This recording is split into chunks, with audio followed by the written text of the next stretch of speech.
الحمد للہ رب العالمین والعاقبۃ للمتقین والصلاۃ والسلام علی سید الانبیاء والمرسلین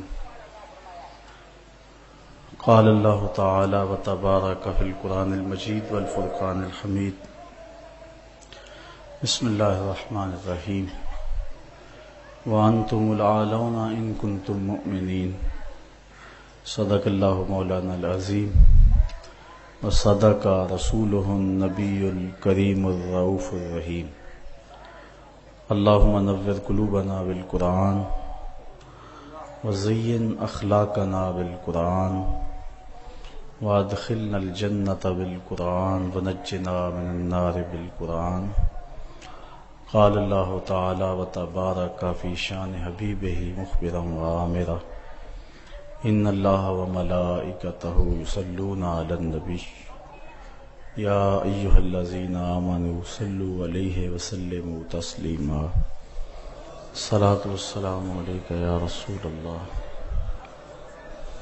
وعلی آلک واصحابک یا حبیب اللہ الصلاۃ والسلام علیک یا رسول اللہ وعلی آلک واصحابک یا حبیب اللہ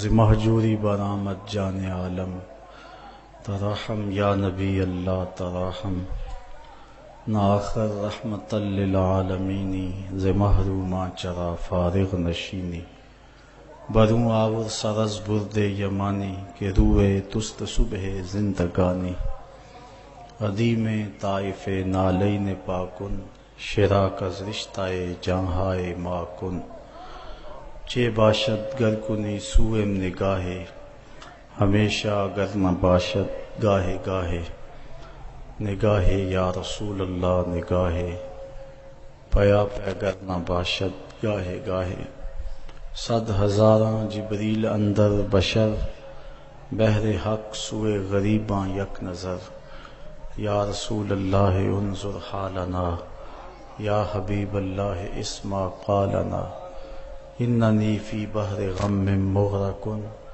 خذ یدی ساحل لنا اشکا لنا یا صاحب الجمال و یا سید البشر من وجهک المنیر لقد نور القمر لا يمکن الثناء کما کان حقہ بعد از خدا بزرگ توئی قصہ مختصر تمام حمد و ثنا تعریف و توصیف اللہ جل مجدہ الکریم کی ذات بابرکات کے لیے جو خالق کائنات بھی ہے اور مال کے شاشجہات بھی اللہ جل وعلا کی حمد و ثنا کے بعد حضور نبی اکرم شفیع امم رسول محتشم نبی مکرم اللہ کے پیارے امت کے سہارے رب کے محبوب دانائے غیوب مالک رقاب امم فخر عرب و عجم والی کون و مکان سیاہ لا مکان سید انس و جاں سرور لالا رخاں نیر تاباں سر نشین مہوشاں ماہ خوباں شہنشاہ حسینہ تتمہ دوراں سر خیل زہرہ جمالاں جلوہ صبح ازل نور ذات لم یزل باعث تکوین عالم فخر آدم و بنی آدم نیر بطحا رازدار ما اوہا شاہد ما طغا صاحب علم نشرہ معصوم آمنہ احمد مجتبی حضرت محمد مصطفیٰ صلی اللہ علیہ وسلم کے حضور ناز میں اپنی عقیدتوں ارادتوں اور محبتوں کا خراج پیش کرنے کے بعد معزز محترم محتشم سامعین السلام علیکم ورحمۃ اللہ وبرکاتہ۔ قرآن مجید سے جو کلمات میں نے آپ کے سامنے تلاوت کیے ہیں اللہ تعالیٰ جل شانہ ارشاد فرماتا ہے وَأَنْتُمُ الْأَعْلَوْنَ إِن كُنتُم مُؤْمِنِينَ، اور تم ہی سر بلند ہو اگر مومن بن کے رہو۔ مکے کی سرزمین سے جب حضور نے دعوت کا آغاز کیا تو بڑے تھوڑے لوگ تھے کہ جنہوں نے ابتداً اسلام کی دعوت کو قبول کیا، اور ان لوگوں میں 2-4 لوگ چھوڑ کے باقی سارے لوگ انتہائی غریب تھے اور غلاموں کی ایک تعداد تھی۔ حضرت بلال حبشی رضی اللہ تعالیٰ عنہ، حضرت زنیرہ اور حضرت عمار ابن یاسر رضی اللہ تعالیٰ عنہ کا خاندان، یہ وہ لوگ تھے کہ جنہوں نے اس دعوت کو قبول کیا اور پھر عزیمت کی داستان رقم کی۔ 13 سال کی مسلسل تگ و تاز کے بعد جب یہ قافلہ سخت جاں یہاں سے رخصت ہو کے مدینے پہنچا تو اللہ نے ان کے سینوں میں، اہل مدینہ کے دلوں میں ایمان کی شمع روشن کی تو مسلمانوں کی ایک معقول تعداد بن گئی۔ اسلام اور کفر کا پہلا معرکہ جو بدر کے مقام پہ ہوا، اس میں مسلمانوں کی تعداد 313 تھی۔ یہ تعداد کفار کے مقابلے میں بہت تھوڑی تھی، کیونکہ وہ 1000 کا لشکر لے کر کے آئے تھے، اور یہ جو 313 تھے یہ بھی مسلح نہیں تھے سارے۔ 2 گھوڑے تھے ان کے پاس، 6 زرہیں تھیں اور 8 تلواریں تھیں، 70 اونٹ تھے اور باری باری سوار ہوتے تھے۔ اور میں نے پڑھا ہے کہ وہ تلواریں بھی سلامت نہیں تھیں، کسی کا دستہ ٹوٹا ہوا تھا، کسی کی نوک ٹوٹی ہوئی تھی، کسی کو دندانے پڑے ہوئے تھے، کوئی زہر میں بجھنے والی تھی۔ اور جن کے پاس تلواریں نہیں تھی انہوں نے مدینے سے نکلتے ہوئے کھجوروں کی شاخیں توڑ لی۔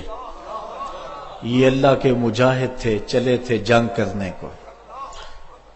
یہودی اور عیسائی اپنی دکانوں پہ بیٹھ کے مسلمانوں کے اس گزرتے ہوئے قافلے کو دیکھ کر کے کہنے لگے، مسلمانوں تمہارے پاس تو آلات حرب و ضرب ہیں نہیں، کس بل بوتے پہ جا رہے ہو؟ کون سا اسلحہ ہے تمہارے پاس؟ جنگیں تو اسلحے سے لڑی جاتی ہیں، اسلحہ تمہارے پاس ہے ہی نہیں۔ تو مسلمانوں نے جو جواب دیا اس کو مورخ اسلام حفیظ جلندری نے اپنے شاہ نامے میں لکھا۔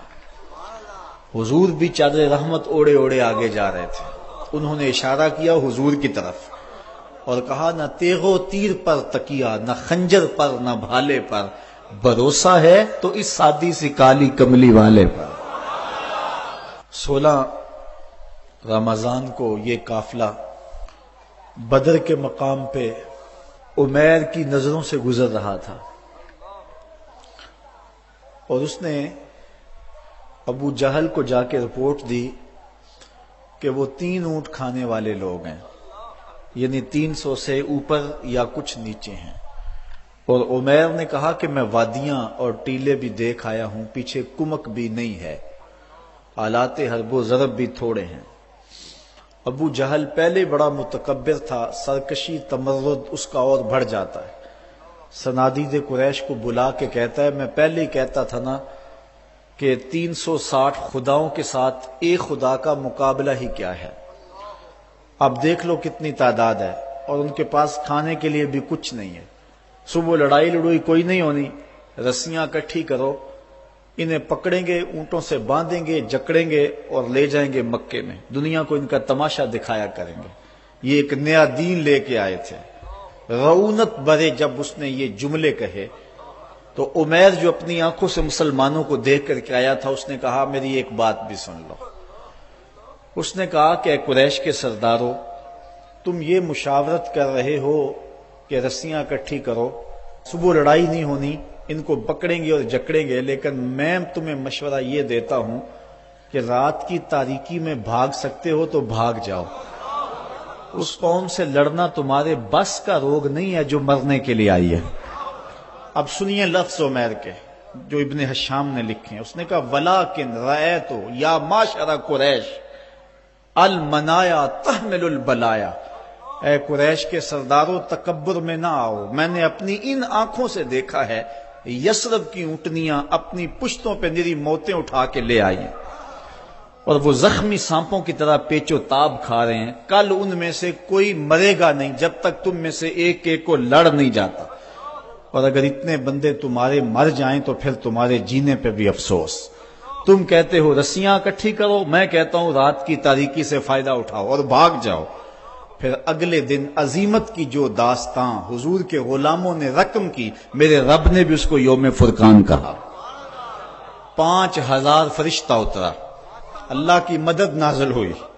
حضرت صدیق اکبر فرماتے ہیں حضور مسجد عریش میں ہیں اور بار بار کہتے ہیں ایسی دعا نہ آج تک کسی نے مانگی ہے اور نہ کوئی مانگ سکتا ہے، ناز والی دعا، اللہم ان تہلک ہذہ العصابہ لم تعبد فی الارض ابدا، اے اللہ میں نہیں کہتا کہ ان کو بچا لے، لیکن پوری کائنات میں تیرے نام لینے والے بس یہی 313 ہیں، میں نہیں کہتا تو انہیں بچا لے، لیکن مالک سن لے اگر یہ نہ رہے تو قیامت تک تجھے بھی رب کوئی نہیں کہے گا۔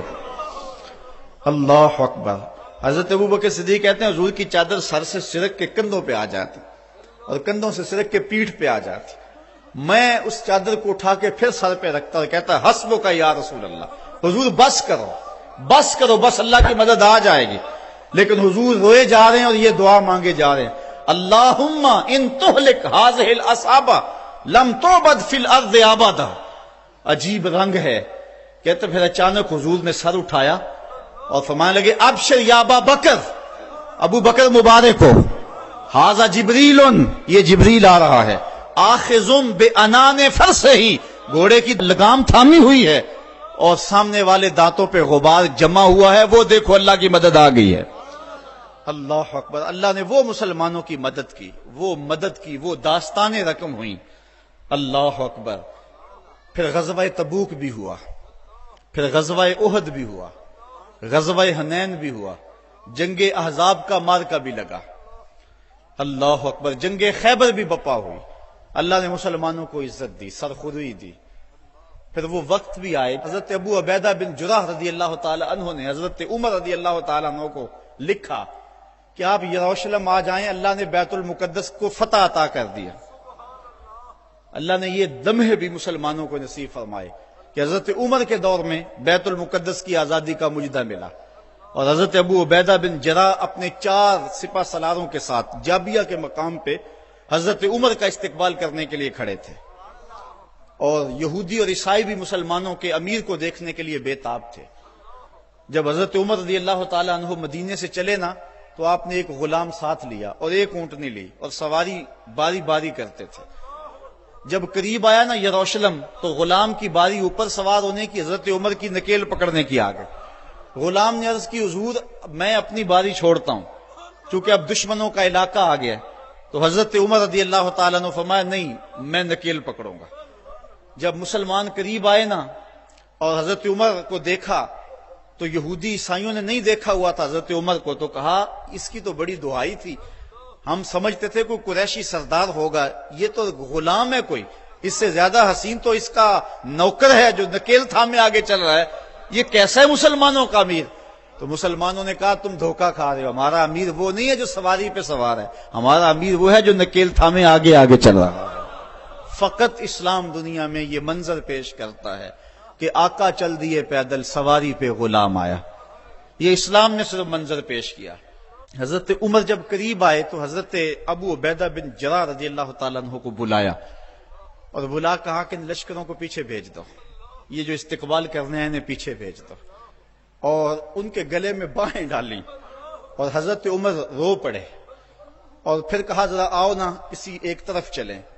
اب جدھر جائیں تو لوگ دیکھ رہے تھے، ایک درخت کی اوٹ میں حضرت عمر کھڑے ہو گئے اور حضرت ابو عبیدہ بن جراح امین الامہ، اللہ اکبر، ان کے گلے میں باہیں ڈال کر کے حضرت عمر روئے، اور رو کے حضرت عمر نے کہا کہ سنو ذرا لفظ، کہا انا کنا اذل قوم فاذن اللہ بالاسلام، کہا ابو عبیدہ ہم ذلیل لوگ تھے، ہمیں محمد عربی کے جوڑوں نے عزت دی ہے، ہم غریب لوگ تھے، ہم ذلیل لوگ تھے، ہمیں عزت دی ہے تو محمد عربی کی غلامی نے دی ہے اللہ. اور اقبال نے اسی فلسفے کو جو ہے وہ نچوڑ کے رکھ دیا.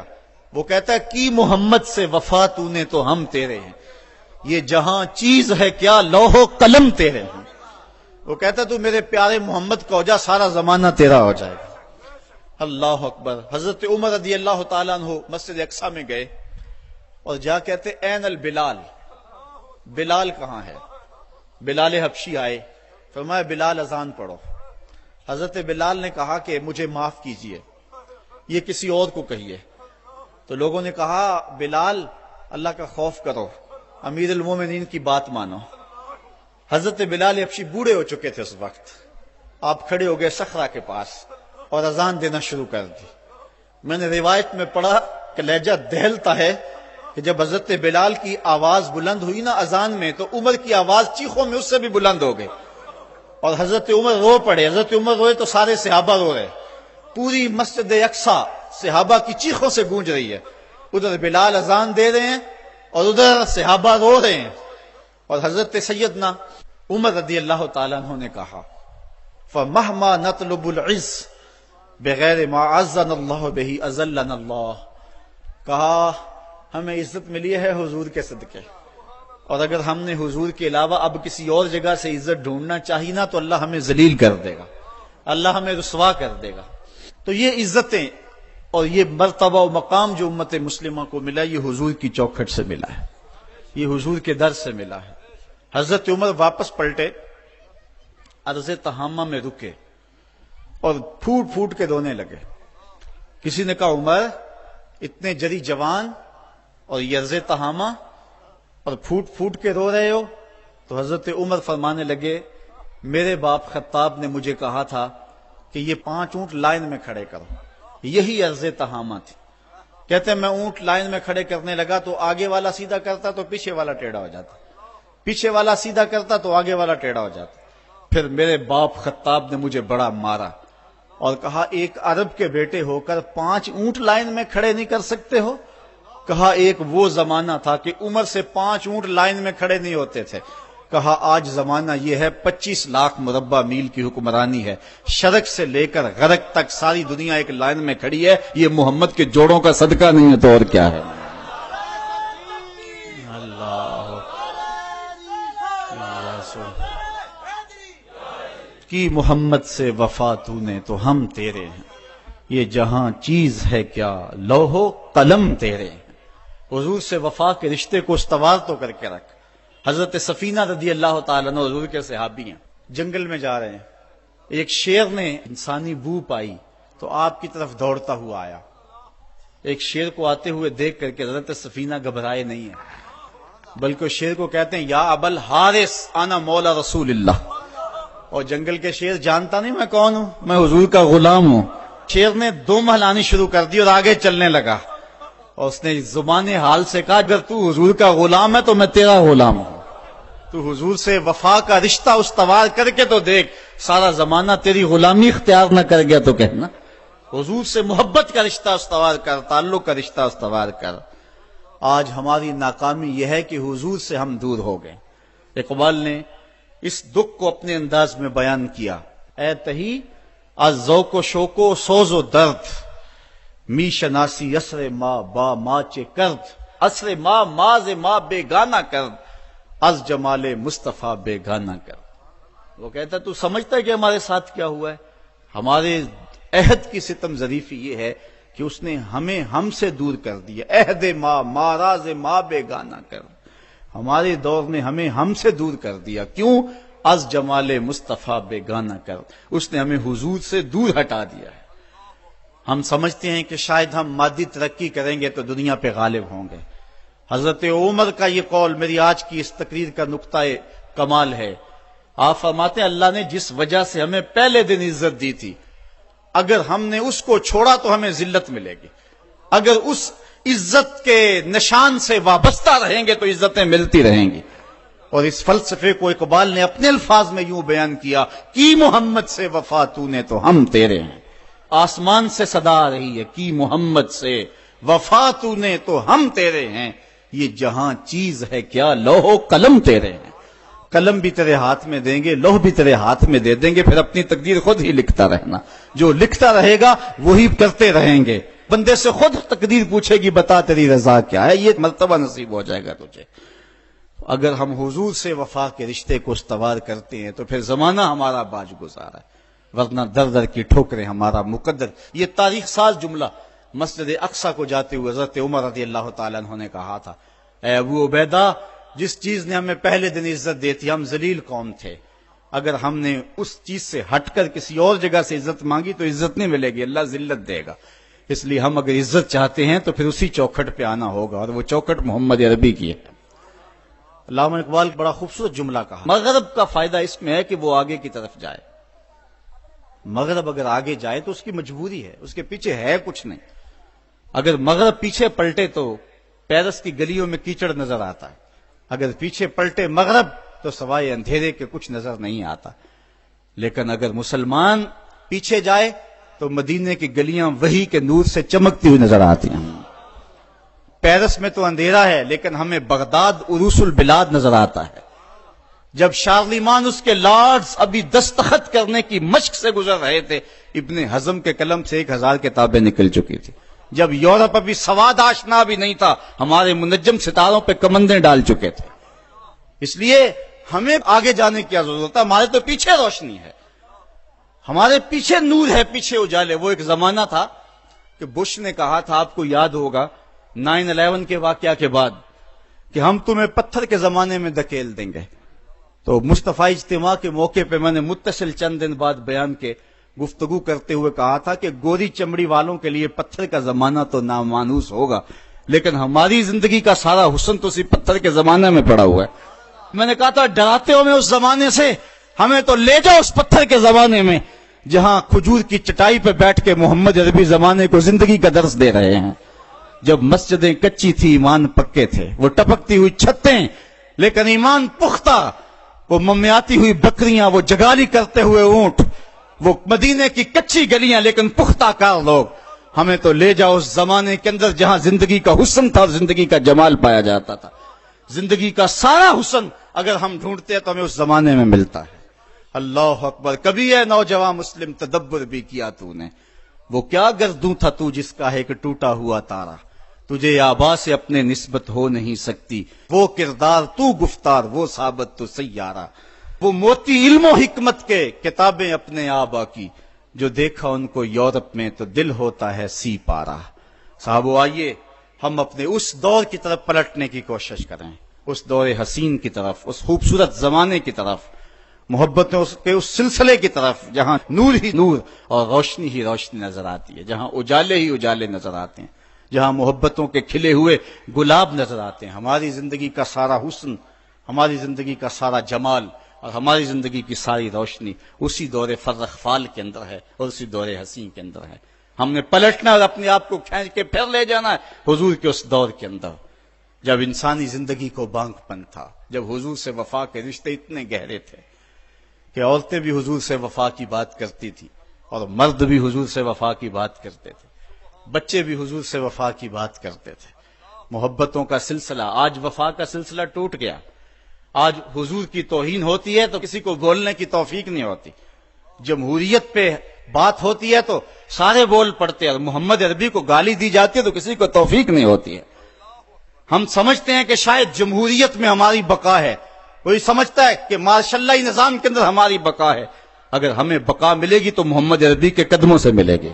زندگی کا سارا حسن اسی چوکھٹ کے اندر موجود ہے، ہمیں یہاں سے اجالے ملیں گے، جہاں سے روشنی ملے گی۔ آؤ تمہیں وفا کی ایک کہانی سناؤں، آؤ محبتوں کی ایک کہانی سناؤں۔ مدینے کا شہر ہے، اللہ کے محبوب جلوہ فراز ہیں، مسجد نبوی میں ہر لمحہ نور برستا تھا۔ آقا تشریف فرماتے اور صحابہ حضور کے گرد یوں بیٹھتے جس طرح چاند کے گرد ہالہ ہوتا ہے اور بدر تمام کے گرد ستارے ہوتے ہیں۔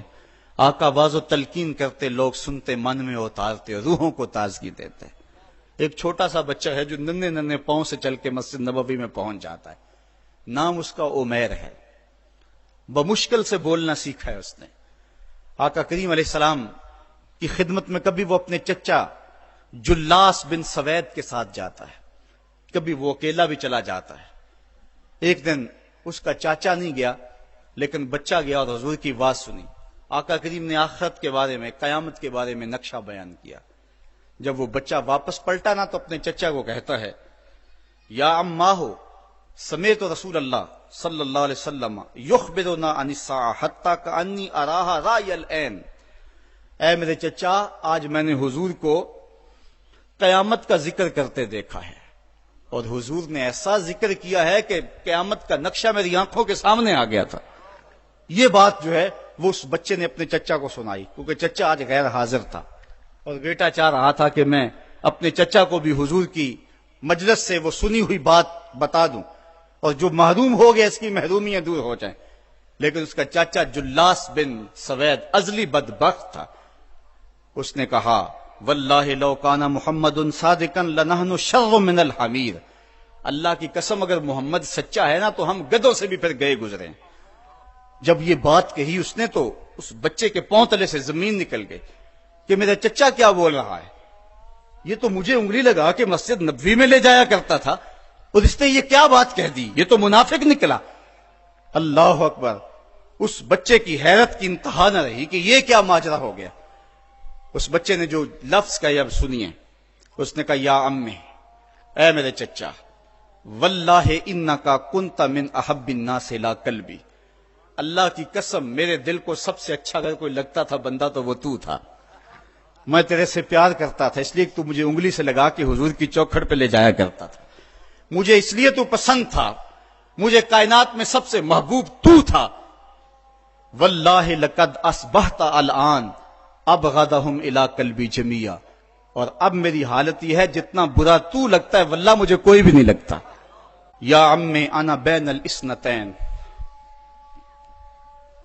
ہمارے ماں باپ قربان اس بچے کے. حضرت عمیر بن سعد رضی اللہ تعالیٰ عنہ کہتا یا امی، اے میرے چچا، واللہ انکا کنت من احب الناس الی قلبی. اس زمانے میں سب سے پیارا مجھے تو لگتا تھا. واللہ لقد اصبحت الان ابغضهم الی قلبی جمیعا. اور آج سب سے زیادہ مجھے برا تو لگتا ہے. آگے لفظ سنیے بچے کے. یا عمِ انا بین الاثنتین. چچا جی اب میں ایسے دوراہے پہ کھڑا ہو گیا ہوں، دو راستے جاتے ہیں. ایک راستہ تو میرے لیے یہ ہے اما ان اخون اللہ و رسولہ فلا اخبر الرسول. ایک راستہ تو یہ ہے کہ میں اللہ اور اس کے رسول سے خیانت کروں اور جو تیری بات ہے وہ رسول اللہ کو نہ بتاؤں. ایک تو یہ راستہ ہے کہ میں حضور سے خیانت کروں، اللہ سے بھی خیانت کروں، اور جو تو نے کہا ہے، جو تو نے بدتمیزی کی ہے، میں وہ بات حضور کو نہ بتاؤں. وَإِمَّا أَنْ أُخْبِرَ الرَّسُولَ وَلِيَكُنْ مَا يَكُونُ. اور دوسرا راستہ میرے پاس یہ ہے کہ جو تو نے کہا ہے میں جا کے حضور کو بتاؤں، پھر جو ہو سو ہو. بس اب میرے پاس دو ہی راستے ہیں. فقال جلاس بن سوید. اس کے چچا جلاس بن سوید نے کہا انت طفل غض لا يصدقك الناس فقل ما شئت. تو نا سمجھ سا بچہ ہے، چھوٹا سا بچہ ہے، تیری بات کس نے ماننی ہے، جا جو جی چاہتا ہے کہہ لے. وہ بچہ اٹھا اور حضور کی مجلس میں پہنچ گیا، حضور کی چوکھٹ پہ حاضر ہوا. اور وہ بچہ کیا کہتا ہے، صاحبو ان کانوں سے نہیں، ان جملوں کو دل کے کانوں سے سننا ہے. اور اس دعا کے ساتھ اللہ ہماری نسل کو بھی حضور کا ایسا پیار دے، حضور کی محبتیں دے. وہ کیا کہتا ہے، یا رسول اللہ صلی اللہ علیہ وسلم الجلاس بن سوید خان اللہ و رسولہ. حضور جلاس بن سوید نے اللہ اور اس کے رسول سے خیانت کی ہے. وہو امی، اور میرا چچا لگتا ہے. اگلے لفظ سنیے. وقد تبرأت الی اللہ ثم الیک منہ. حضور میں پہلے اللہ کے حضور پھر آپ کے حضور اس سے بیزاری کا اعلان کرتا ہوں. حضور میرا اس سے کوئی تعلق نہیں ہے، میرا اس سے کوئی واسطہ نہیں ہے. میں اللہ سے بھی کہتا ہوں میرے مالک، میرا چچا سے کوئی تعلق نہیں ہے چونکہ وہ تیرے محمد کا دشمن ہے. حضور میں آپ سے بھی کہتا ہوں کہ میرا میرے چچا سے کوئی تعلق نہیں ہے چونکہ وہ آپ کا دشمن ہے.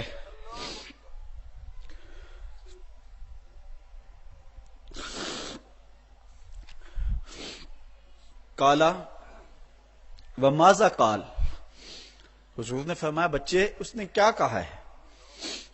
بچے نے ساری کہانی سنا دی کہ میں نے آپ کی تقریر سنی، آپ کی گفتگو سنی اور جا کے بتائی تو اس نے کہا کہ اگر وہ سچے ہیں تو پھر تو ہم گدھوں سے بدتر ہو گئے۔ حضور نے صحابہ کو بلایا، کہا کہ یہ واقعہ پیش آیا ہے، بتاؤ کیا کریں؟ صحابہ نے عرض کی ھذا طفل صغیر لا تصدقه فهو لا یعی ما یقول والجلاس بن سوید یصلی معنا وهو شیخ کبیر وعاقل۔ حضور یہ بچہ چھوٹا ہے، کم عقل ہے، کم سمجھ ہے، یہ تو اپنی بات بھی نہیں صحیح طرح سمجھ سکتا، جو کہتا ہے تو وہ بھی نہیں جانتا، اور جلاس بن سوید بڑی عمر کا آدمی ہے، ہمارے ساتھ نمازیں پڑھتا ہے، اور عاقل شخص، تو آپ اس بچے کی بات کی پرواہ نہ کیجیے اور اس کی خبر کی تصدیق نہ کیجیے۔ ادھر جلاس بن سوید کو جب پتا چلا تو اس نے بھی قسمیں کھانی شروع کر دی کہ میں نے تو کوئی بات کہی نہیں ہے، ایک چھوٹے سے بچے نے جا کے ویسے ہی بات کر دی۔ تو حضور نے اس بچے کی بات کو نظر انداز کیا صحابہ کے کہنے پہ۔ اب اس بچے نے جب دیکھا کہ میری بات حضور نے قبول نہیں کی ہے تو اس نے جھولی پھیلا لی اور آسمان کی طرف دیکھ کر کے کہا اللہم ان کنت صادقا فصدقنی وان کنت کاذبا فکذبنی، اے اللہ اگر میں جھوٹا ہوں تو مجھے جھوٹا کر دے، اور اگر میں سچا ہوں تو میری سچائی کا اعلان کر دے۔ یہ بچے نے جب بات کی تو ابھی اس نے منہ پہ دعا مانگ کے ہاتھ نہیں پھیرے تھے کہ جبریل آ گئے، اور سورہ توبہ کی آیت نازل ہوئی یحلفون باللہ ما قالوا وَلَقَدْ قَالُوا كَلِمَةَ الْكُفْرِ وَكَفَرُوا بَعْدَ إِسْلَامِهِمْ، یہ قسمیں کھاتے ہیں کہ ہم نے یہ بات نہیں کی ہے، محبوب انہوں نے اسلام لانے کے بعد کلمہ کفر بولا ہے، انہوں نے کلمہ کفر بولا ہے، اس نے بات کہی ہے۔ تو اللہ تعالیٰ کے محبوب نے اس بچے کو اپنے پاس بلایا، کہا مرحبا بالذی صدقہ ربہ من فوق سبع سماوات، خوش آمدید وہ بچے جس کی 7 آسمانوں سے اوپر رب نے بھی گواہی دی ہے، جس کی رب نے بھی گواہی دی ہے۔ پھر حضور نے اس بچے کے کان کو پکڑا اور فرمایا وفت اذنک یا غلام وصدقک ربک، بچے تیرے کان نے ٹھیک ہی سنا تھا، اور تو وہ ہے جس کی گواہی اور جس کی تصدیق میرے رب نے فرمائی۔ اللہ اکبر۔ حضرت عمر رضی اللہ تعالیٰ عنہ کا دور آیا تو انہوں نے حضرت عمیر بن سعد انصاری رضی اللہ تعالیٰ عنہ کو حمص کا گورنر بنا دیا، اور پھر جب وہ فوت ہوئے تو حضرت عمر روئے، فرماتے کاش کہ میرے پاس عمیر جیسا کوئی دوسرا آدمی ہوتا اور میں مسلمانوں کی محافظت کے لیے اسے مقرر کرتا۔ اللہ اکبر۔ تو حضور علیہ الصلوۃ والسلام کی محبت اور حضور کے ساتھ وفا کا یہ رشتہ اور یہ تعلق اور یہ گہرا ربط اللہ تعالیٰ کی محبت کا بندے کو مستحق کرتا ہے۔ اللہ نے بھری بزم کے اندر اس بچے کو عمیر بن سعد رضی اللہ تعالیٰ عنہ کو جھوٹا نہیں ہونے دیا۔ تو اقبال کہتا ہے کی محمد سے وفا تو نے تو ہم تیرے ہیں، یہ جہاں چیز ہے کیا لوح و قلم تیرے ہیں۔